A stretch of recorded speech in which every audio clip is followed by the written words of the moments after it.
Next presentation is by Chris Calvey, the Executive Director of Atheists, Humanists, and Agnostics at the University of Wisconsin-Madison. Is it AHA or AHA? What do you go by? Either one? Okay. AHA. Noteworthy achievements include organizing the annual Freethought Festival, one of the best free atheist conferences around, and also scoring a $69,000 grant from UW, the biggest budget ever received by an atheist student group. Chris holds degrees in material science engineering and molecular and cellular biology from the University of Illinois, where he also founded the Illini Secular Student Alliance. He's currently pursuing a PhD with research focuses on biofuel production in yeast. Prior to moving to Madison, he worked at J. Craig Venter Institute and was a member of the team responsible for creating the world's first synthetic bacterial cell. Today he'll be presenting on how to be the best SSA affiliate. Please help me in welcoming Chris.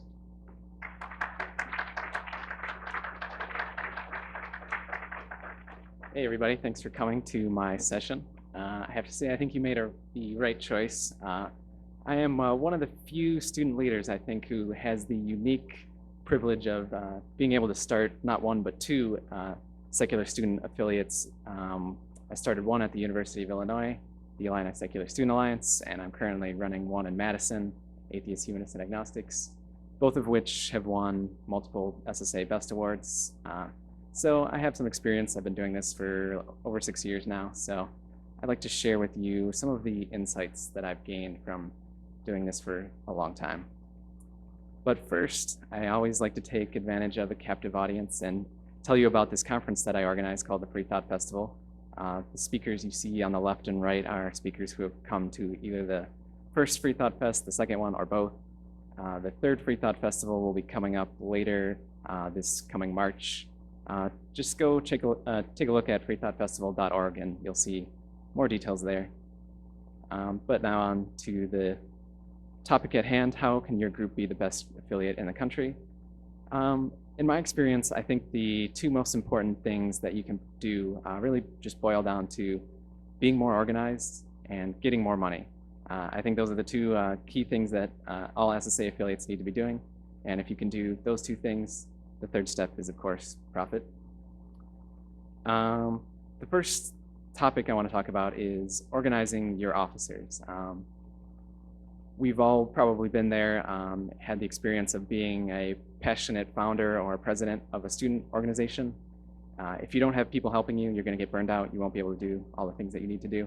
So I'm going to talk about a few different ways that I found are really effective for rallying the troops and getting other people to help you and keeping all of your officers organized. The first one is an app for your smartphones called GroupMe. How many people in the audience have smartphones?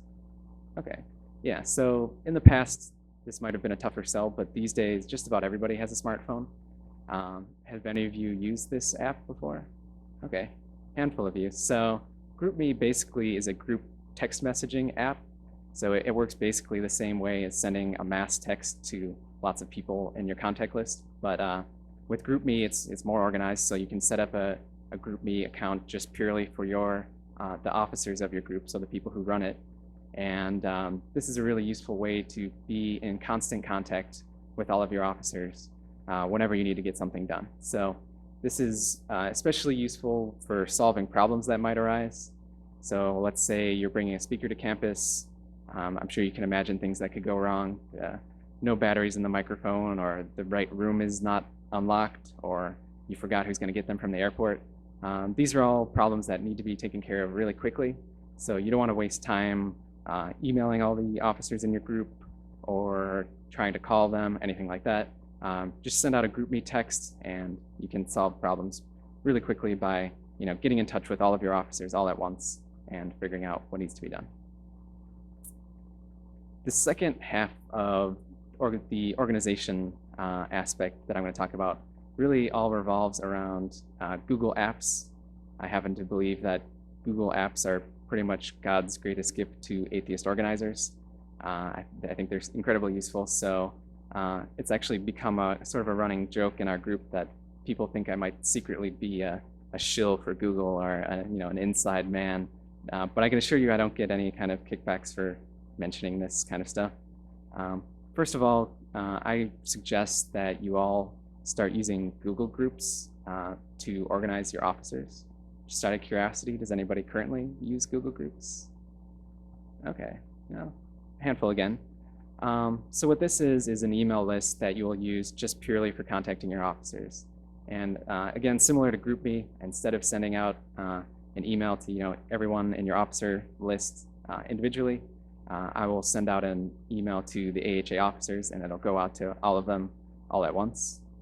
You can see here, just in the past few years, we've used this pretty frequently, almost 4,000 email messages. This is what the actual AHA Google group looks like. So you can get a secret insider look at the things that we're talking about. So you can see we're planning future officer meetings, meetups for our group during the summer, working on the 3rd Freethought Festival, things like that. I think really the most useful aspect of using Google Groups is the search function. So what this allows you to do is you can always go back on here and search any topic that you talked about in the past. So for example, let's say next year you want to run another Ask an Atheist Day, but you don't remember exactly the steps you went through for reserving space on the quad or getting the tabling or done or whatever. But what you can do with Google Groups is search for topics that you've talked about before and go back and learn from them in the future. You currently might think that you don't really have a need for that, especially if you're the founder of your group. You might think you know how to do everything and you don't really have any need for that. But think about the future also, 2, 5, 10 years from now, when you're long gone from campus, hopefully. You want to be able to have all of the information that you've accumulated over the years. You want to have that available to future leaders of your group. So one thing that I think is always going to be really important for atheist groups is archiving all the things. You want to have all of the important information about running your group available for the future. Along those lines, similarly, I think atheist student groups should use Google Drive for storing all of their files. It's just basically common sense. You never want to have important files for your group only on one computer. That computer could get lost or destroyed or whatever, and you could lose these important documents. So what you want to have is some kind of cloud storage system so that anyone in your group can access, or anyone in your officer group can access these files whenever they need them. So you can see on the actual AHA Google Drive, we've got folders for the Freethought Festival. There's a designs folder, so anytime we've done any kind of graphic design work at all, like t-shirts or flyers or posters or anything like that, all of those graphic design files are in our drive. Events, anytime we're planning an event, financial, all of our budget documents and grants and things like that that we've applied for. One thing we've started doing recently is keeping track of the weekly meetings we have with our group and taking notes about which things work, which things don't work, which topics were really good for discussion and which ones kind of flopped. So then in the future, when you're thinking about doing these sorts of meetings again, you can go back and look at what's actually been effective. Officer meetings. This is the folder that's currently selected. So over on my right here, you can see we're very diligent about keeping records for all of our weekly officer meetings where we do all of our planning. PowerPoints, again, whenever we use a PowerPoint in one of our group meetings, we upload it onto our drive so that we can use it again in the future. There's no need to keep reinventing the wheel, just have it on there so you can use it again. And press releases, for anytime we write one of those, we put it up there too. Probably the most useful thing about Google Docs is the potential for doing live collaboration. So when some groups do cloud storage of their documents, a lot of times they'll use something like Dropbox. And Dropbox works pretty well for sharing documents, but one thing that Google Docs can do that Dropbox can't do is live collaboration and editing of documents. So this, you can see here, this is what an actual document would kind of look like. And there's 3 different people who all have the document opened at the same time. And you can see actually where each person's cursor is at the moment in real time. And you can all be typing and editing the document at the same time. So this is something that we've used for all of our officer meeting minutes. In the past, we did it really stupidly where I would manually take notes by hand and then type them up and send them out to people by email. Now we use Google Docs. We'll create a document. Everyone will be typing in it at the same time, and it's just a much better way to organize your thoughts. Finally, the last Google product that I'll endorse is Google Calendar. It's always really useful to be planning ahead for future meetings and deadlines. You can see here in the AHA calendar, in this case, we are having our weekly officer meetings every Tuesday and our weekly group meetings every Thursday, plus a few other random events interspersed in there. So you can use the Google Calendar to keep all of your officers informed about future events and deadlines that are coming up. So that was the first half of my talk, focusing on how to make your officers more organized. The second half of my talk is going to be focusing on something that's somewhat an area of expertise for me, which is getting your organization to pay off in the form of tapping into that sweet, sweet funding from your university. I think that's really, it's going to depend a lot on your specific university, but at least in my experience, there's a lot of money out there, and you just need to go and ask for it from them. And really, I think money is important because there's pretty much a direct correlation between having more money and more awesomeness. So you can think about ways that your group is spreading the word. So doing things like having posters posting around campus, or having advertisements in the student newspaper, ordering t-shirts for your group, or bringing speakers to campus. Those are all ways to spread the word about atheism or secularism, but they all cost money. And the more money that you have, the more of these types of spreading the word that you can actually do. Also, this is just a really good way to support the movement. There's a lot of speakers, like in the SSA Speakers Bureau, who will come to you to speak at your university for free, or if not for free, basically for free. They'll heavily discount their honorariums. But if at all possible, what I try to do is get funding from the university and give it to these people and give it to the organizations that they represent. People like JT Eberhard and Greta Christina, they have very small, reasonable honorariums, or they'll even waive it for you.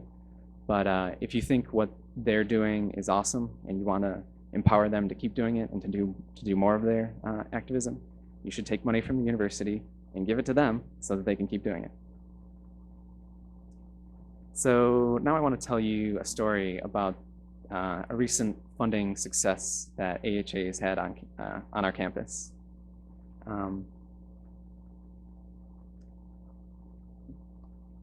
So at UW-Madison, in addition to our tuition, we pay these things called segregated fees. And these segregated fees go towards a bunch of different things, and they're controlled by the student government. So the student government spends our segregated fees on things that benefit students in a variety of ways. Here in this pie chart, there's things like the student union, student bus passes, student health services. These are all the huge, giant categories that our segregated fees go towards supporting.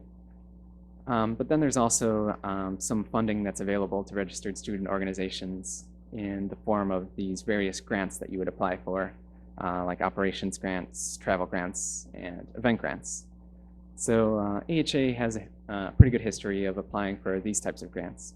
But there is a third and special kind of grant that's available in Madison called the General Student Services Fund, or the GSSF. And this fund it's been kind of a holy grail for student organizations on campus. Instead of applying for a bunch of those individual grants that I talked about, GSSF groups get one enormous budget that they're able to spend throughout the entire year. So in this table, you can see all of these groups that have gotten GSSF budgets. At a minimum, these budgets pretty much start at $50,000 per year, if not more than that. Really the key word about the GSSF is services. So this type of funding is supposedly going towards groups which provide some sort of service on campus that other students can benefit from. So the definition of the GSSF groups is they must be providing to the students a specific and identifiable direct service. And they have, a whole bunch of criterion that your service needs to meet in order to be considered eligible for the GSSF. So your service needs to be educational. It needs to be focused on the students. Students need to be the ones actually benefiting from the service. It has to be available upon request throughout the entire year. It has to be open and available to anyone who wants it. And you need to be able to tailor your service to your recipients. So going back to this chart here, there are quite a few groups on campus which I think are deserving of this funding, at least in my opinion. Groups like the Campus Women's Center, there's a group that provides free tutoring, Multicultural Student Center, Six Out Loud, they provide free contraception, amongst many other things. These are the kinds of services which I think the GSSF was intended to support. But I want to draw your attention to one particular group, which you may have noticed already, and that's Badger Catholic. Badger Catholic is the largest Christian student group on campus, and as you can see here in this chart, they have had GSSF budgets of at least $100,000 every year for the past 5 to 6 years. So when I arrived in Madison in 2009, I started looking into this, and I got pretty pissed off that Badger Catholic was getting this amount of money. So I decided to look into this a little bit more. And I found out that the service that Badger Catholic was providing was a service called faith advising. And what faith advising is basically you email them and they'll come and meet you at a Starbucks and talk to you about Jesus. So the description of their service is it's a peer-to-peer religious advising service which seeks to connect all students to a faith that will inspire participants to live their lives, to better live their lives and those around them. I'll give you one guess as to which faith they're talking about there. But I started thinking about this, and I thought that if faith advising is a service that qualifies, I wondered if there might be some sort of atheist equivalent that we could similarly try to provide. And the one that I came up with was faith questioning. And faith questioning is a service where it helps students examine their faith and encourages them to develop their own religious identity. And to make a very long story short, this paid off. We did win. This was a several-month process, but in the end, we were approved for a pretty big GSSF budget for next year. Here are just a few of the things that are included in it. $300 to start our own library, $700 for a video camera, $1,300 to send our officers to this conference, another $1,300 for a computer and a printer that are going to go into our new office space, about $3,000 to bring speakers to campus, $5,000 for printing, $6,500 for advertising, almost $17,000 to put on the next Freethought Festival, and I'll pause dramatically for the last one. I hope you're all sitting down because we're also getting $30,000 for 8 paid staff positions. So one thing that I neglected to mention was GSSF groups are able to pay the leaders of their own groups to provide the services on campus. So all of these dedicated and passionate AHA officers that we've had the past few years, we're now going to be able to start paying ourselves to do it. And the grand total came up to $69,161.10.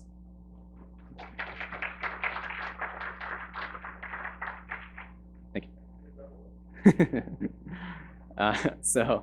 We got quite a bit of attention in the press about this. The Milwaukee Journal-Sentinel picked it up, the Wisconsin State Journal.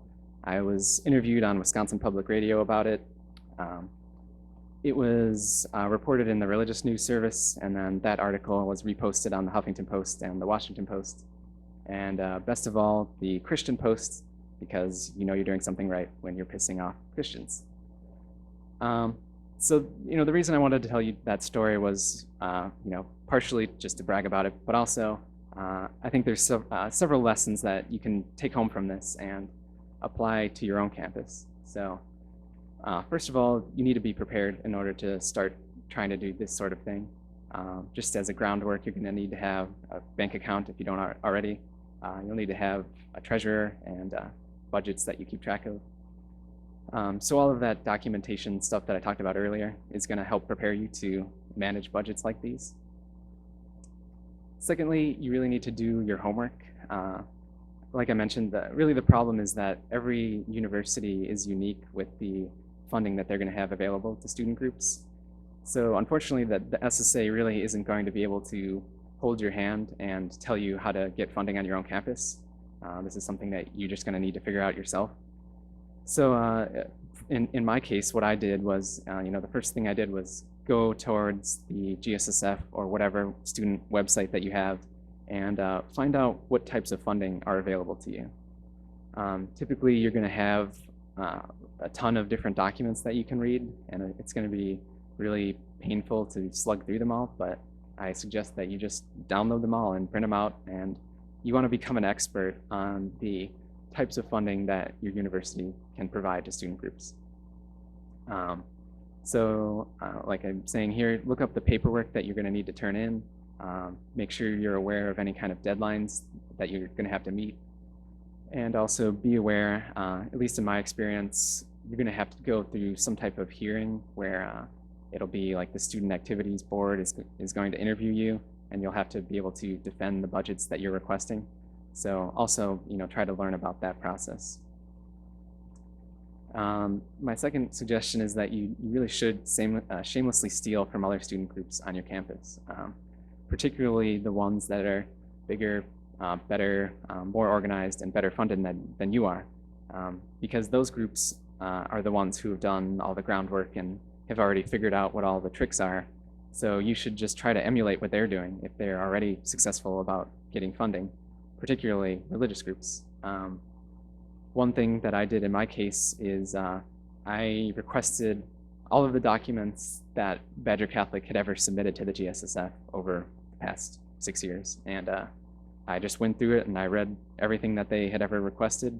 And because of that, I was able to construct a pretty much an ironclad defense of the budgets that we were requesting, because I was so familiar with the rules, and we knew that other groups were already approved for this type of funding.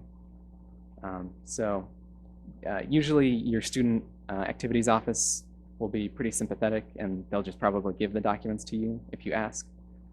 If not, you can always file FIFA requests. Also, observe hearings.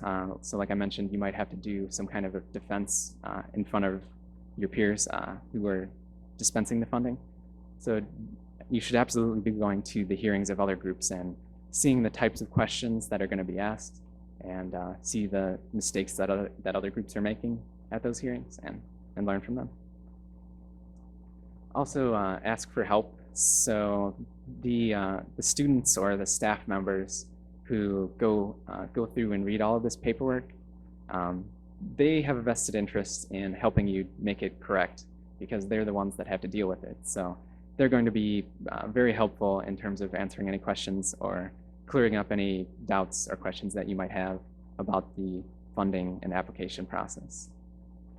And finally, one thing which I thankfully we didn't have to use, but something that was always in the back of our mind was, if they weren't going to approve us for this funding, we were prepared to sue them over it, because if they're giving this kind of funding to other student groups, especially other religious student groups, and if the types of events and activities that you're requesting are similar to ones that have already been approved for religious groups, if you think you might be being discriminated against based on your views, definitely don't take no for an answer, and you should fight them about it.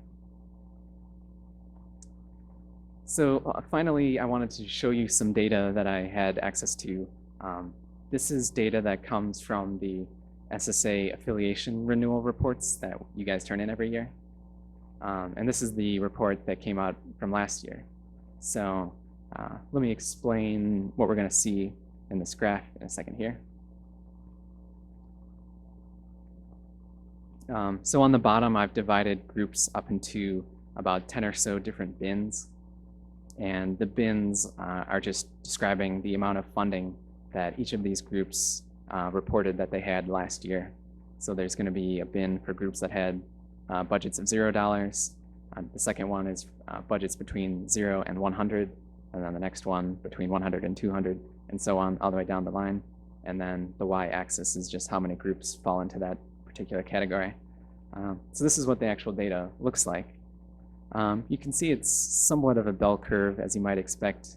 As you go further to the right, there's obviously going to be less groups that have gigantic budgets. But one thing that might be sort of unexpected is the single largest category is groups that had no budgets at all. And then the second, third, and fourth biggest groups are those that had budgets of less than 100, less than 200, or less than $300. So looking at this data another way, I'm going to show you what all of the groups within each of these categories combined, how much money that they had within each of these categories. And this is what that data looks like. So you can see, unfortunately, the situation that we have is a lot of groups, a few amount of groups have an enormous amount of money, and a lot of groups have very little to no money, which is exactly the opposite of the scenario that we want to have. But even so, all of the SSA affiliates combined had operating budgets totaling almost $200,000, which is not an insignificant amount of money. But I think we can do better than that. My modest proposal for next year is I would like to see each of these groups just try a little bit harder to get more funding from the university, or do more fundraisers or things like that. And I would like to see every group in this chart just take a step, one step to the right to improve their standing up until the next funding category. And if we were to do that, this is what the new graph would look like. You can see a lot more green in this picture. In the furthest category, it's even shooting up out of the top of the screen. But in this case, we would have a budget of almost $500,000. And now we're really getting into serious territory where this is beginning to approach the budgets of national atheist organizations. So you can just imagine the kind of influence that we would have on college campuses if only we were able to work a little bit harder to get a little bit more funding from our universities and spend that money promoting atheist activism on our campuses. And just to show you that my modest proposal is fairly modest, I'll show you what the progression of AHA budgets have looked like over the past few years. In 2009, when I arrived, we had no budget at all. The next year, we were up to 200. In 2011, we got up to about $10,000 when we did the first Freethought Festival. In 2012, we were up to almost $15,000 for the second Freethought Festival and some other events. And then with this upcoming budget, we're approaching $70,000. Now, obviously, this trend is probably not going to continue, but one thing that I want to make clear is that there's really nothing special about me in particular. I think anybody can do this. It's actually pretty simple. All you have to do is attempt to get more funding next year than you did this current year. And if you think about it, that shouldn't be too hard, because no matter where you are, where you're currently at along that graph that I showed earlier, whether it's $100 or $500 or $1,000, if you're getting that level of funding, you've demonstrated that you know how to get that much funding. So getting that same amount next year should basically be a given, because you already know how to do it. It should be no trouble at all. But with just a little bit more effort, you should be able to work harder than you did the year before and try to get more money. So make it your goal to have more money every year than you did the year before. That's a philosophy that I've employed in Madison, and it's certainly been working pretty well. And Finally, I'll just mention that you should never forget that this is your money that you're talking about. You pay these segregated fees, you pay this tuition, it goes to the university, and it goes to other student groups. So if you're not working hard to reclaim that money and spend it on atheist activism, essentially what you're doing is subsidizing the efforts of religious groups on your campus who are doing a better job of getting that money than you are. It should be your job to go out, get that money. As Richard Feynman said, pretty much all you have to do is just ask for it. And thanks for coming.